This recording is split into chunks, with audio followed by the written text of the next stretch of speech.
Há 2.500 anos, um escriba grego descreveu uma incrível lista de maravilhas.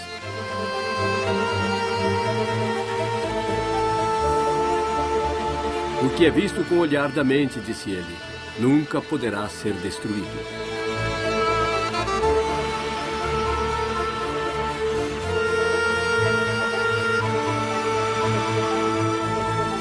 Até hoje, essa lista mágica ainda assombra o mundo moderno.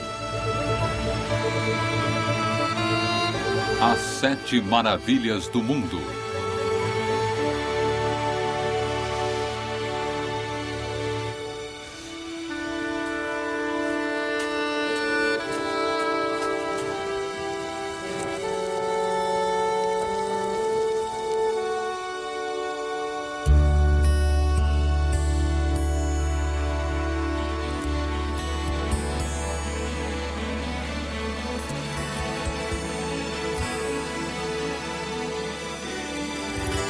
O sonho antigo é muito poderoso.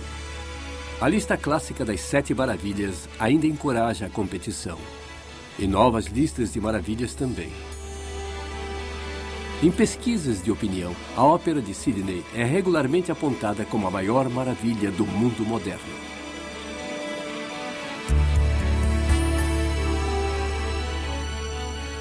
Achamos essas listas de maravilhas modernas muito estranhas. Não são as coisas maiores ou as mais rápidas ou nada que você espera. São, na verdade, coisas como teatros da ópera, pequenos demais para ser uma maravilha, ou prédios muito altos e antigos de onde King Kong já caiu, ou as pegadas do primeiro homem na Lua. Coisas estranhas, represas, pontes, a maioria delas enferrujada agora, aviões obsoletos, Disneylândia, Vegas, coisas que as pessoas querem ver antes de morrer, coisas que as deixam maravilhadas. Mas o que é maravilhoso? Bem, nossas ideias de maravilhoso são as mesmas definidas pelos gregos antigos há 2.500 anos. São coisas que pareciam estar plenas com a ideia da imaginação humana, de ambição e da realização. Fazem parte de uma nova religião que abastece o mundo moderno, como abastecia os gregos antigos. É assim, sabe? A história das maravilhas. A história de como aquelas imagens antigas vieram da Grécia até hoje. E, na verdade, a história da imaginação humana. É a fábula mais extraordinária. Fantasmas da Maravilha.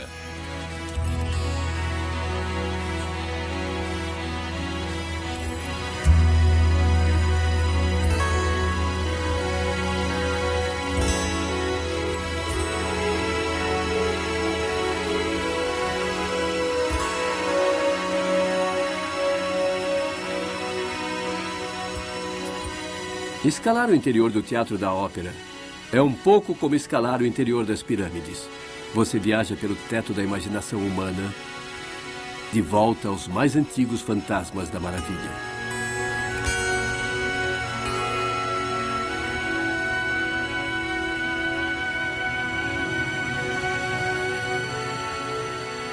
Este aqui nasceu na mente de um arquiteto dinamarquês, Jørn Utzon. Levou 3 anos de processamento por computador para calcular as curvas que ele rapidamente desenhou num bloco.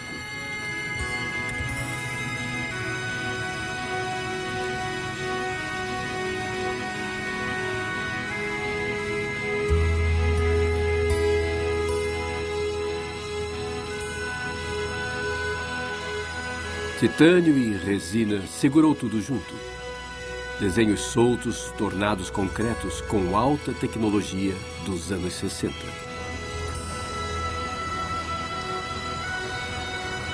Mas, como os antigos gregos, Utzon estava no negócio de criar formas lindas, maravilhosas.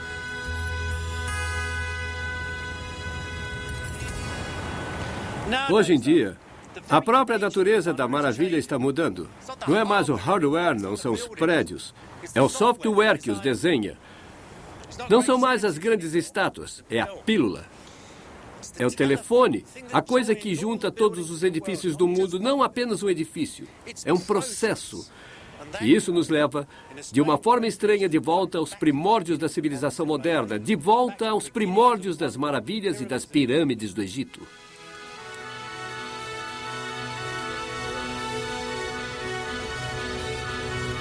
Estamos interessados no processo.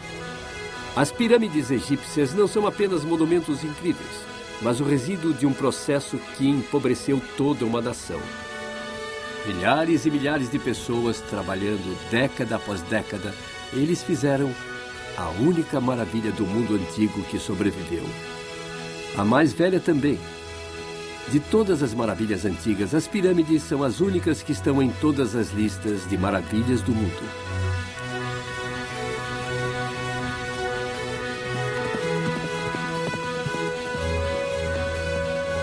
Foi aqui que tudo começou.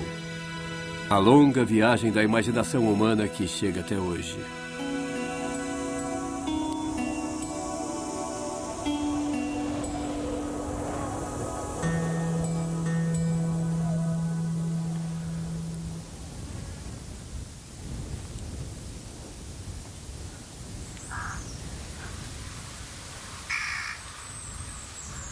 No século I, Plínio, aquele romano sensato, chamou as pirâmides de exibições preguiçosas e tolas da riqueza real.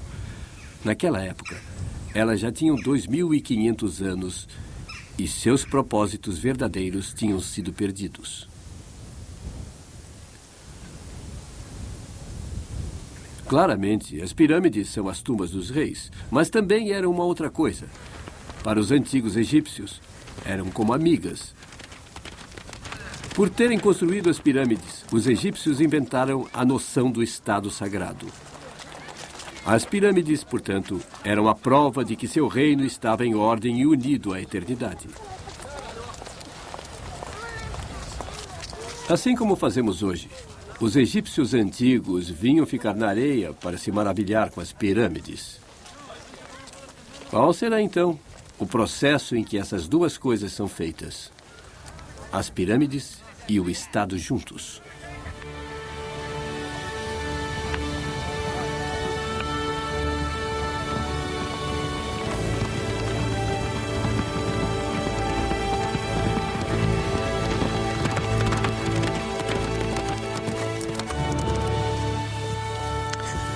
A primeira coisa que se fazia quando se começava a fazer uma pirâmide era cavar um buraco para a câmara funerária real. Os reis egípcios sempre foram enterrados no chão. Eram pessoas muito tradicionais. Na verdade, para sua época, esta câmara funerária é bem ultrapassada. Mas aqui é o tamanho que impressiona. Se isso tivesse sido terminado, teria sido a maior tumba já feita dentro de uma pirâmide. Este buraco para a câmara funerária tinha que ser de uma pedra boa e forte, de uma encosta, dando vista para o Nilo, perto da cidade real de Mênfis. Aqui, então, você pode ver como uma pirâmide era construída, porque esta nunca foi terminada. O rei Gedefu viveu apenas alguns anos entre os construtores das duas grandes pirâmides, Quéops e Khafre. Esta é uma pirâmide inacabada da época das maiores pirâmides de todas.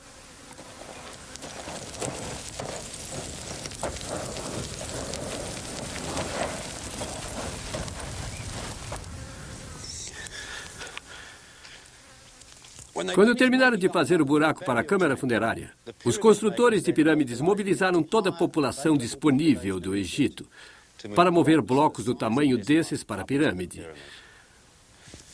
Mas como é que esses povos antigos transportavam essas pedras enormes? Durante 3.000 anos, ninguém fez esta pergunta, porque os antigos egípcios estavam alegremente rolando esses blocos por aí. Todo mundo sabia como era feito. Mas eles se foram e os cristãos vieram. E achavam que as pedras antigas tinham sido movidas pelo poder de Deus. E que se você escrevesse uma prece num pedaço de papiro e o colocasse debaixo das pedras, poderia tirar uma flecha e o poder da prece iria mandar a pedra para o platô da pirâmide atrás da flecha. Nos tempos medievais, os rabinos disseram que Moisés as tinha feito com escravos da antiga Israel. No século XIX, arqueólogos britânicos que afinal estavam trabalhando numa situação colonial achavam que tinha sido feito por milhões de operários sob o governo severo, como os britânicos fizeram.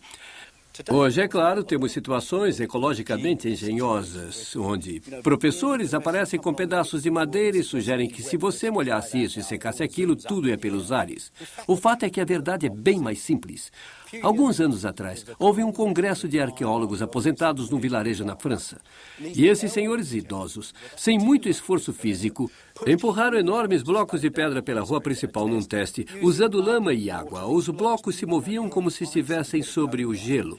Quando dava certo, e essas pessoas eram muito habilidosas, eram os caras que tinham acabado de fazer a Grande Pirâmide. Era uma tecnologia muito simples, de organização muito complexa. O reverso, o absoluto reverso do mundo moderno. Por isso achamos tão misterioso.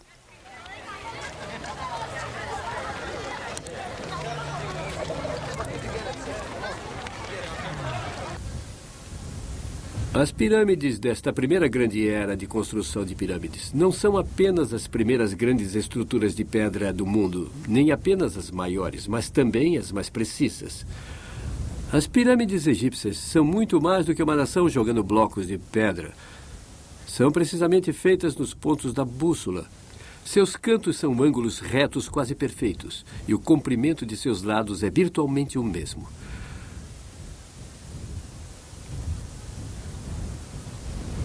Com dimensões entre 180 a 200 metros, o erro máximo nelas é uma questão de alguns centímetros.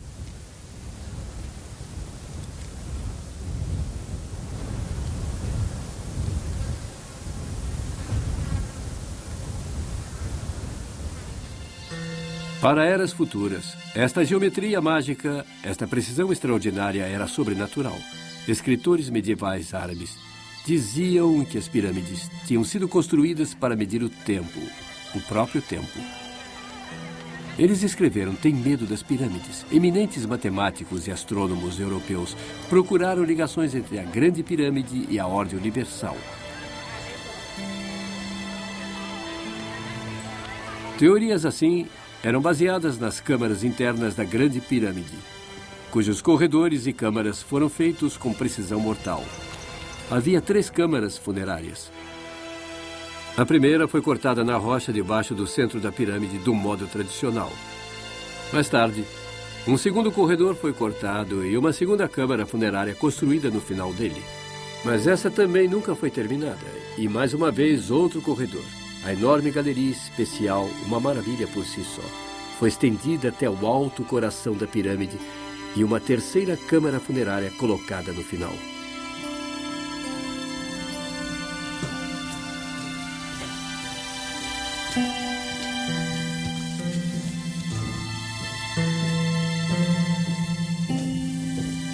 Para muitos ocidentais das últimas centenas de anos, tais simetrias assustadoras traíam a mão de Deus, assim como a Bíblia Sagrada.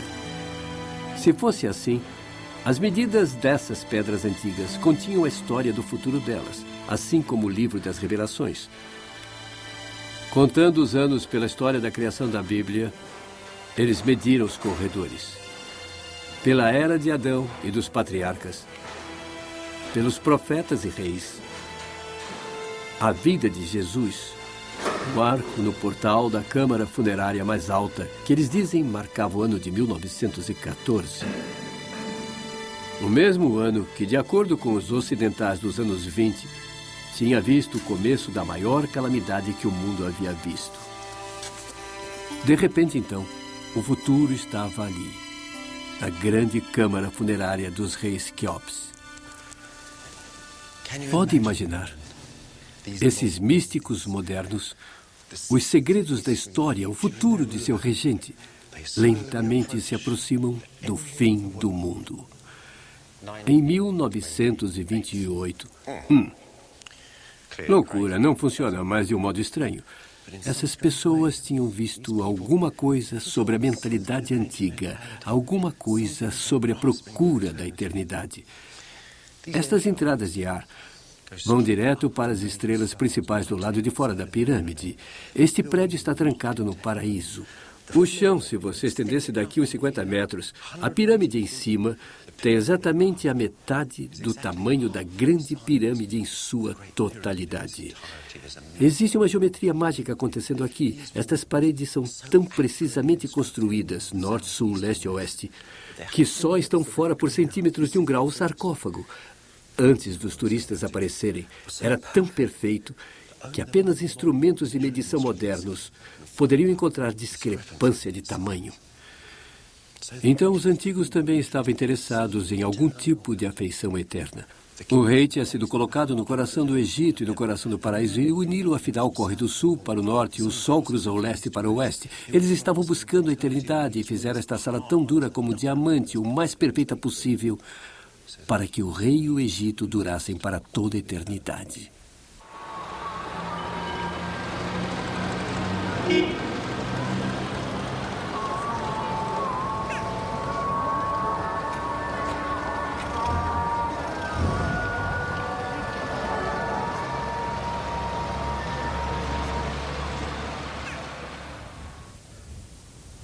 Depois dos egípcios, vieram os gregos e romanos, que disseram que a própria geometria tinha vindo do Egito e fizeram uma lista das 7 maravilhas.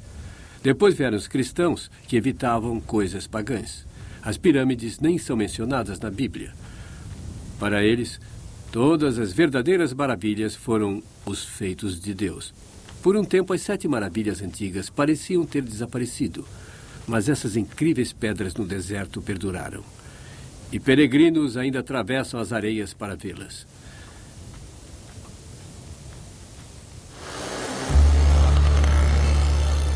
Então, as lembranças das maravilhas antigas faiscavam na imaginação do Ocidente. E aí, as antigas listas foram redescobertas, impressas, publicadas, lidas de novo, e muito longe na Roma cristã, os fantasmas das maravilhas se levantaram. Uma estátua gigante de um imperador que tinha ficado ao lado do maior anfiteatro romano foi identificado como o colosso que ficava de pé na ilha de Rhodes. E o Coliseu tirou seu nome de uma das 7 maravilhas do mundo. A cidade se encheu com maravilhas antigas. As tumbas dos antigos imperadores de Roma pareciam jardins suspensos. E tinham obeliscos e pirâmides muito diferentes agora. E templos também, e estátuas gigantes.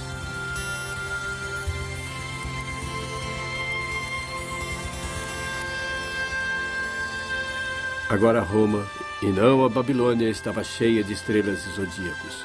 Se tornou uma cidade mágica, cercada com uma muralha de ferro que cobria 7 colinas, uma para cada dia da criação e uma para o descanso do Criador. E havia 365 praças em Roma, 365 ruas, 365 palácios para os papas, e cada palácio tinha 365 degraus, e cada degrau estava coberto com pão bastante para alimentar o mundo. Era o sonho das pessoas pobres, imaginando um passado lendário, um passado de riqueza e maravilha sem fim. Lentamente, os antigos fantasmas das maravilhas encontraram de novo um lugar na imaginação e na ambição da humanidade. E foi aí que uma das melhores imagens das 7 maravilhas foi criada. Naquele momento mágico onde o estudo científico tinha começado, mas todas aquelas lembranças e mitos antigos ainda estavam vivos. Em 1520, o artista holandês Martin von Heemskerck viajou até Roma e ficou completamente fascinado. Anos mais tarde, ele produziu uma série de desenhos das 7 maravilhas que as trouxeram de volta à vida. Heemskerck colocou suas 7 maravilhas num palco que todos conheciam e gostavam. Foram publicadas como uma série de gravuras e eram muito populares. Mesmo um século mais tarde, tapeceiros usavam seus desenhos em conjuntos de nobres, tapeçarias que mostravam as 7 maravilhas do mundo antigo.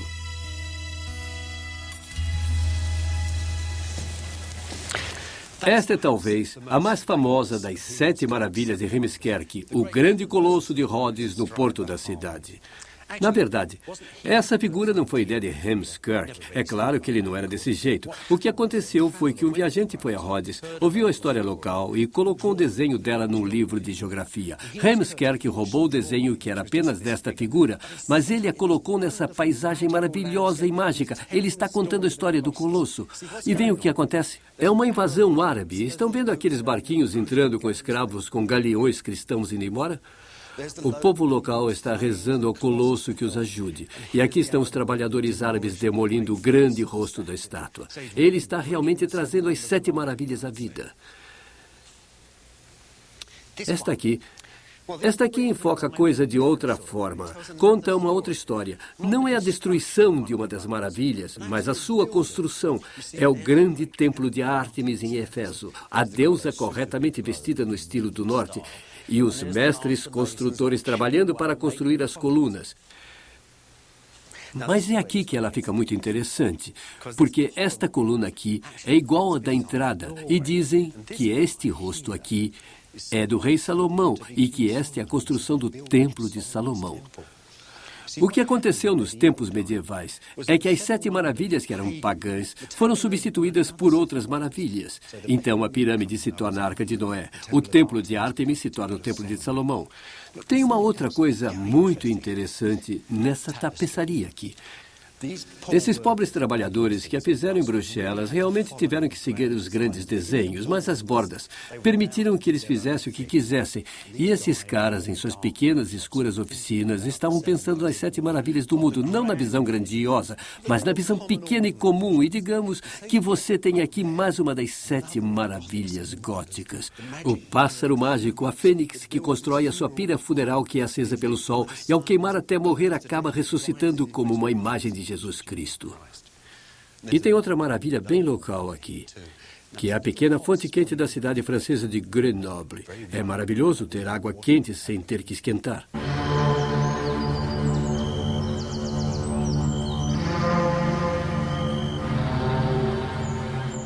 Existem outras visões das 7 maravilhas. Visões menos benignas e muito mais assustadoras. Isso também assombra nossas cidades modernas. Sonhos que começaram numa floresta romana. Sonhos de dor, amor e morte.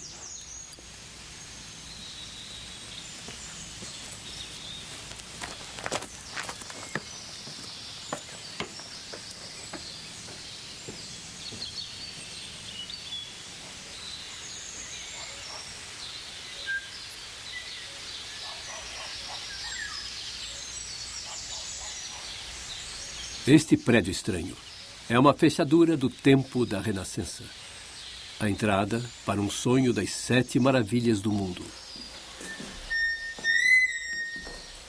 É também a entrada para um jardim feito no século XVI por Vitino Orsini, um soldado aposentado.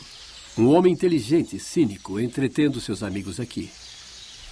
As 7 maravilhas se tornaram um conjunto de charadas numa cova sagrada. Uma pequena floresta cheia de mensagens, paradoxo e absoluto terror.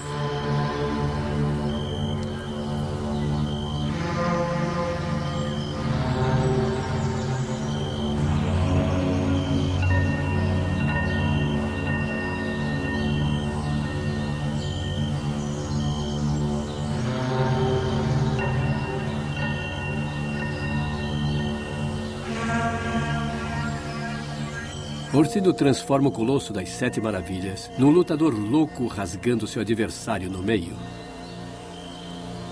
O velho soldado, que participou de massacres em nome do Papa, nos mostra o lado obscuro da batalha e nos apresenta com um paradoxo torturante. O próprio Orsini nos cutuca enquanto andamos por seu pesadelo. Se Rhodes tinha orgulho de seu Colosso, diz ele, então este, da minha floresta, é glorioso também. Uma velha gravura fenícia de um livro mostrou a Orsini esta visão do mausoléu antigo. Sua escultura copia a ponteira proclamando a vitória no topo e a coloca numa tartaruga. É uma vitória lenta e cínica que vai em direção das mandíbulas do inferno.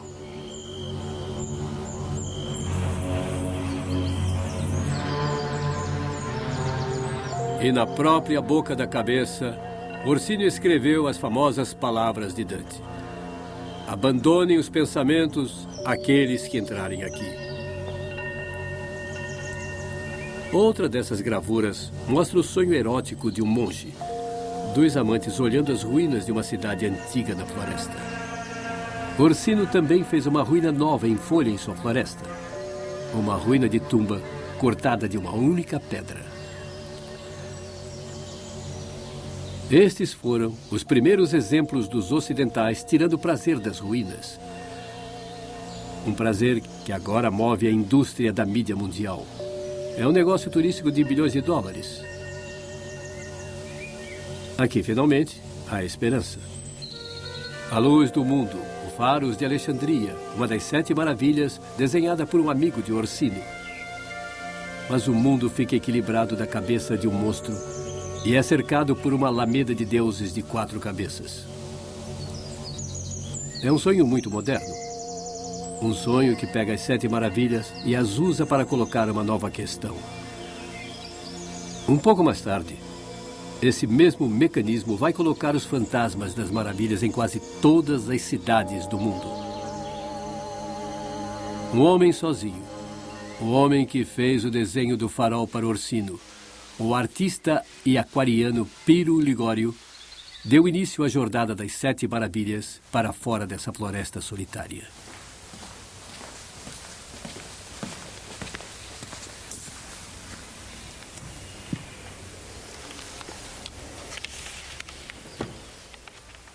Aqui está. O volume 34 das Antiguidades de Roma, de Piro Ligório. Já houve centenas desses, poucos sobraram agora. Este aqui é mantido na cidade natal de Piro, Nápoles. Piro não é muito conhecido hoje. Ele é mais conhecido por estragar os desenhos de Michelangelo e ser despedido. Ele não gostava nada de Michelangelo. Michelangelo não era um acadêmico. Piro Ligório era. E ele era um tipo diferente de acadêmico. Gente mais velha.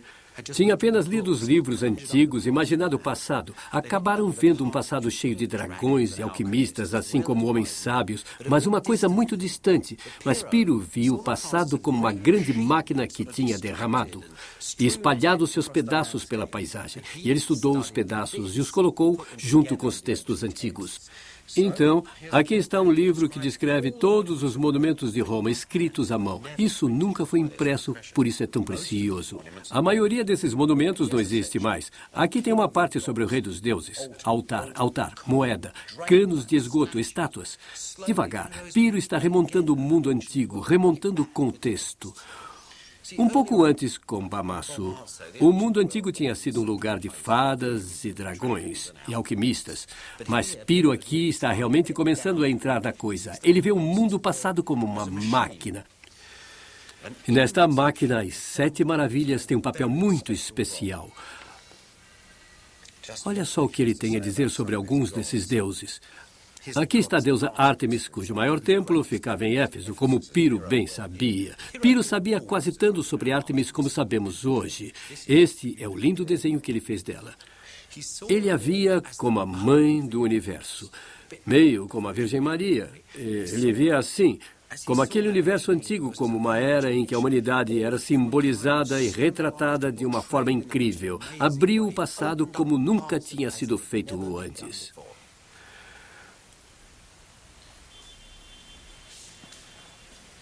O clímax do trabalho de Piro sobre a antiguidade é esse mapa extraordinário que ele imprimiu em 1561. Mostra a cidade de Roma. Para a maioria dos ocidentais, sempre fora considerado como o clímax da civilização pagã. Para Piro, é claro, isso significa que devia ser cheia de maravilhas. Cada uma dessas maravilhas, de alguma forma, simbolizando as engrenagens dessa grande máquina. Se você olhar pelo mapa, não é apenas um maravilhoso mapa de Roma, mas está repleto das maravilhas do mundo. Aqui, por exemplo, os jardins suspensos. Para Piro, isso significava um belo equilíbrio entre o homem e a natureza. Existem algumas pirâmides. Não eram apenas celeiros, como diz a Bíblia, mas guardavam a riqueza da alma humana. Faróis também para guiar as pessoas pelas ruas e pelos rios. Mas sabe de uma coisa? Não foi apenas no mapa de Roma que Piro conseguiu essa maravilhosa fusão de mito e arqueologia. Ele fez o mapa do Porto de Roma que ficava ao lado. Aqui está tudo junto. Tantas maravilhas, existe um colosso erguido para dizer que você está chegando ao centro da civilização. Tem o farol também para guiar seu barco até o porto e sua alma para a civilização. E existe uma grande arcada abraçando não apenas os marinheiros, mas a própria alma.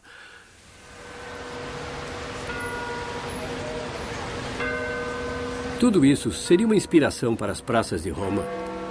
Ou Piro simplesmente estava na frente de seu tempo? Em São Pedro, a grande arcada de Bernini parece ecoar o famoso desenho do antigo porto de Roma.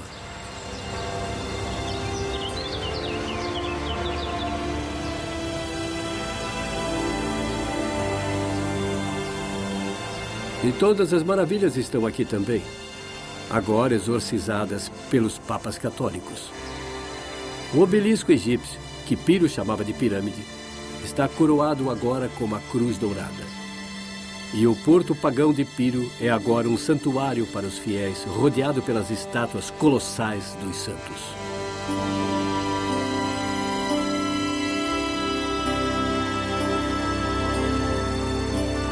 E o farol é a Basílica de São Pedro, uma lanterna na igreja mandando a luz da fé para a escuridão do mundo.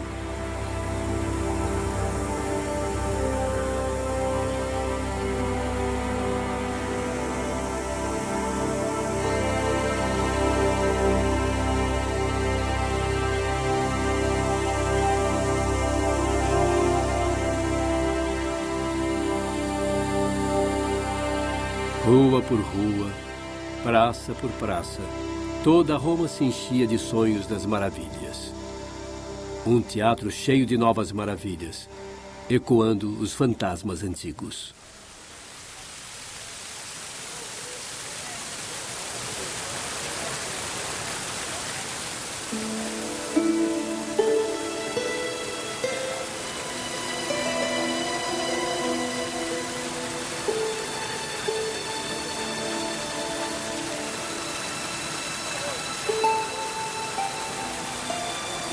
Visões assustadoras da antiguidade, de Alexandre, elefantes e faraós.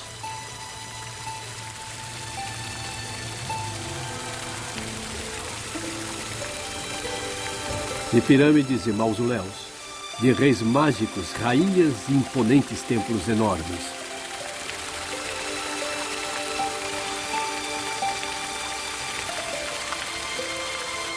Grandes ambições e imagens incríveis escorrendo pelo mundo ocidental. Os antigos fantasmas das maravilhas.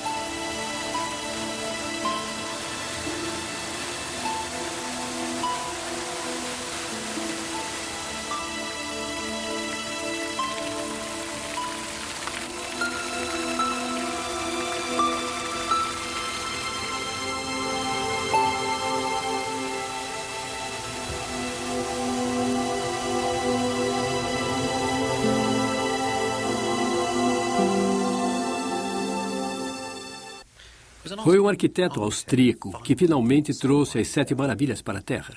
Johann Fischer von Erlach tirou uma folga de redesenhar Viena para produzir o primeiro trabalho de nossa história, e as 7 maravilhas estavam na frente, a página título em magníficas letras negras.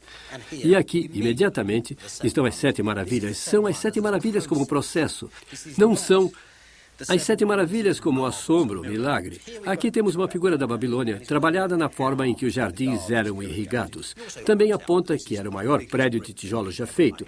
Muito importante. O mesmo com as pirâmides. Aponta que era o maior prédio de pedra já feito. Como as pessoas faziam aquilo? Estamos falando de logística.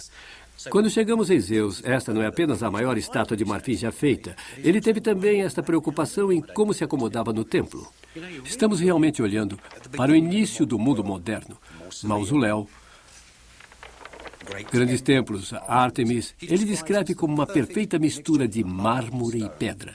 Ele está muito envolvido com números, mas não inteiramente.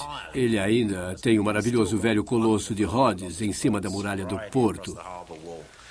Essa é a época em que os cortesãos de Luís XV ainda estavam matando crianças e missas negras. Apesar de tudo, este é um homem moderno pensando sobre maravilhas modernas. Aqui está o farol. A descrição embaixo mostra como foi feito.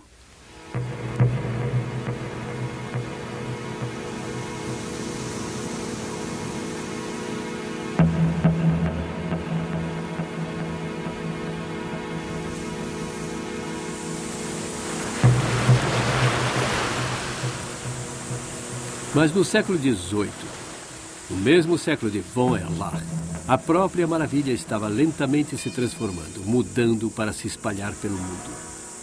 Um novo senso de maravilha estava começando a emergir. Num domingo, 12 de agosto do ano de Nosso Senhor de 1770, dois homens muito ansiosos subiram este morro.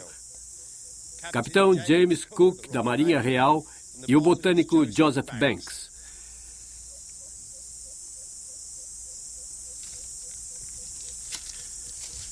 Este é o monte da Ilha dos Lagartos. Cook estava explorando toda a costa da Austrália. É claro, não era o primeiro homem a vir aqui. Os aborígenes já estavam aqui há muito tempo, viram o mar chegar na terra e os corais crescerem na água morna. Houve também os javaneses e os chineses. Mas o grupo de Cook foi o primeiro povo com uma visão realmente moderna a vir. Gente com um senso moderno de propriedade e domínio. E estavam preparados a apoiar isso com armas. Naquela época, homens como Cook estavam mapeando o mundo inteiro, marcando, assumindo o controle. No século que se seguiu, ferrovias, pistas de decolagem, estradas, telégrafos de uma dúzia de inscrições deram a volta ao planeta, abarcando o mundo todo numa rede. Naquela grande, descontrolada e inexplorada natureza, o mundo que o homem havia vivido desde o princípio dos tempos, no qual ele construiu as 7 maravilhas, iria desaparecer.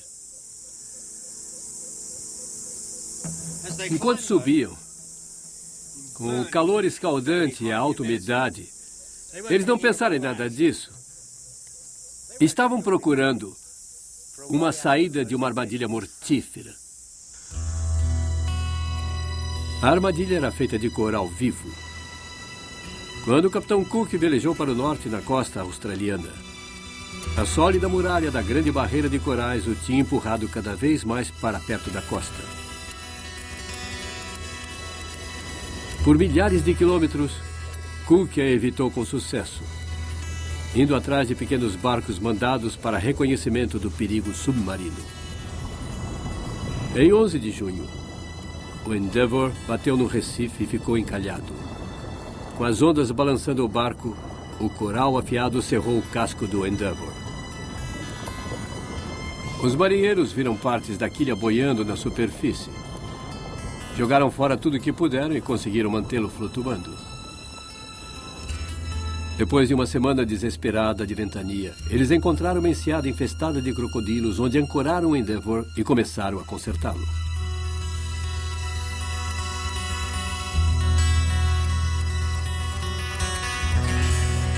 Cinco semanas depois, estavam de volta ao mar, ainda engatinhando pela extensão de água mais perigosa do mundo, ainda ameaçados pelo coral e vendo o Recife indo cada vez mais perto da terra, sentindo, como Cook disse, inteiramente preso nessa costa desconhecida.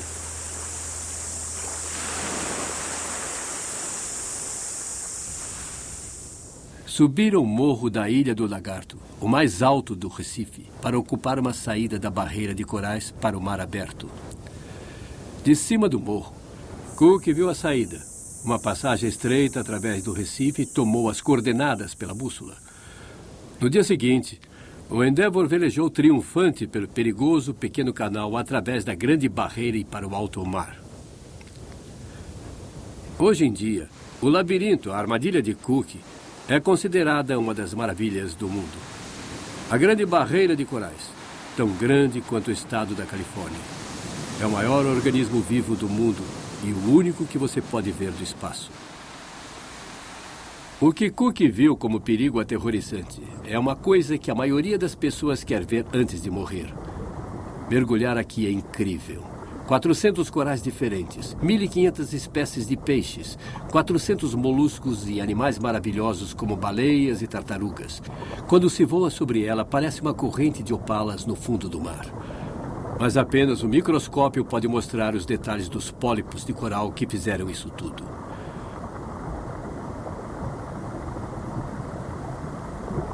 Para ver a maravilha desse lugar, para ver como vemos hoje, você precisa do tipo de equipamento que o Capitão Cook não conhecia. Aqualungs, câmeras, aviões, cápsulas espaciais e microscópios. Tudo isso fez um mundo novo para nós.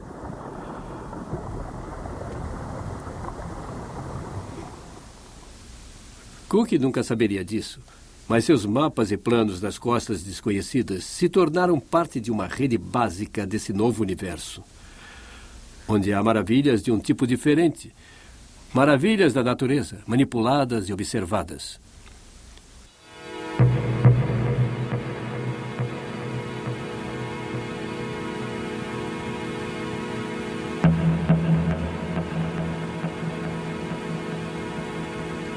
Atravessando um cânion no Rio Colorado, a represa Boulder é a maior estrutura de concreto do mundo e custou pirâmides de dinheiro. Suas águas irrigam a Califórnia. Suas turbinas iluminam Las Vegas, a natureza manipulada numa escala nunca vista antes.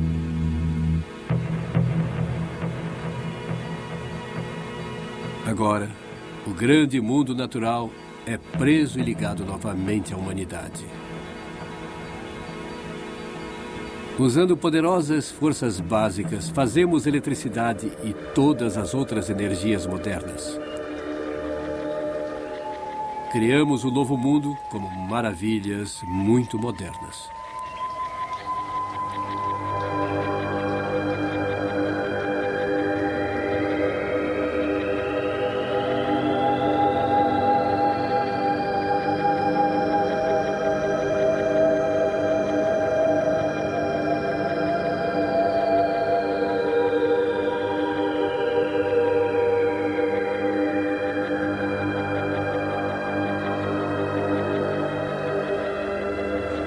Como a maioria dos edifícios modernos, a pirâmide e a esfinge de Las Vegas são apenas temporários, obsoletos por natureza.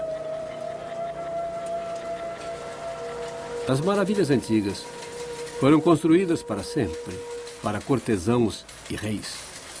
Isso é a democratização das maravilhas. As pessoas jogam nas pirâmides modernas, são refrescadas e aquecidas e se divertem nelas. Aqui está, o maior raio de luz do mundo. Me disseram que pode ser visto claramente do espaço. Pode ser desligado daqui a 10 anos.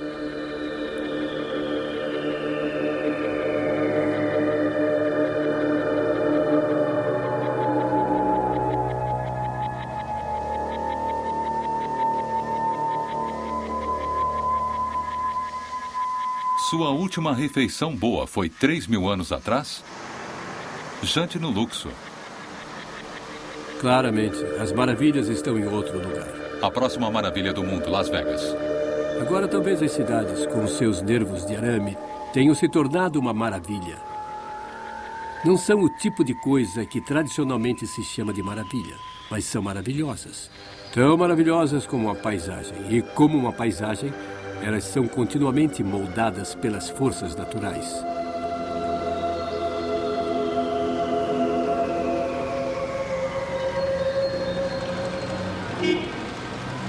Os povos antigos também pensaram que estavam ligados com a natureza, que os prismas das pirâmides refletiam a ordem divina do universo no antigo estado do Egito. No princípio livre de tudo, onde a maravilha e a mente moderna foram criadas, e aqui, nas montanhas mágicas dos faraós.